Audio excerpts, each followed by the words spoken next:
My name's Paul Placitelli. I live in Surrey. I've got a family of 5. James was diagnosed quite early at about 10 months, and we had some friends, a very good close friend who used to be a head teacher of a special needs school, ironically the one that James goes to now, and she said to us, the advice she gave us was, as soon as you can, get him down for respite. And I sort of thought, probably doing the dad thing, thinking, no, there's no way that we're going to have respite, we're going to soldier on and carry through. But it became quite evident that when James started to become mobile and got to the age probably around about 5 or 6, that it was becoming challenging to look after, not so much look after him, but deal with the same things, the same challenges day after day. He doesn't sleep very well, so he's up from 2 in the morning most nights. So overnight respite is vital really for the family to continue and function really. He's 13 now, so the whole puberty thing is kicking in. He's a teenage boy. He's physically much stronger. So Elaine, it's quite tough for Elaine, just going simple things like going to the shops. If James doesn't want to go or doesn't want to go in that direction, he'll become prone on the floor, lash out at his brother and sister, and she can't pick him up physically or coax him to go where they want to go. So sometimes it's just easier staying in.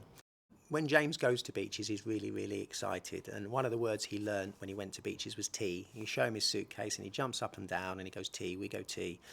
So he absolutely loves it.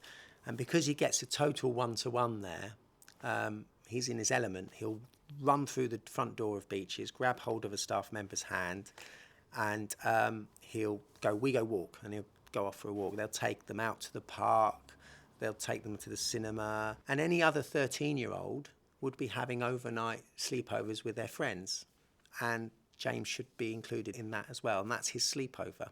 It started, we came back from a family holiday, and there was a letter from the NHS saying because of lack of use and lack of demand, they were going to be shutting Beach's Respite Centre. Myself and a couple of other parents from James's school sort of said, well, you know, we should look into this a bit more.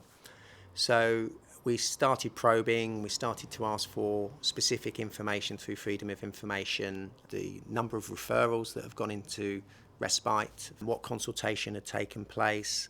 We were able to then challenge and say, you've said you've consulted but you hadn't.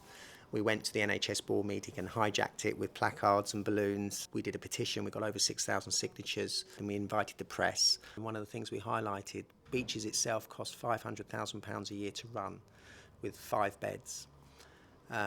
Yet if a child was to go into full-time residential care, you're looking in excess of £300,000 per child. Eventually, we managed to persuade the board to change their decision. It's just vital that from a health point of view, so you can get a full night's sleep and rest and recharge your batteries, and allow as a family to function and carry on and do things with your other children, because one of the biggest impacts is on the siblings. Those parents that don't feel confident to speak out just go with what they're told. I've learned now to be a bit more hardened and seasoned and question, because you've got to fight for that respite, because if we didn't have it, then as a family we would have probably lost James because we wouldn't have been able to cope, and that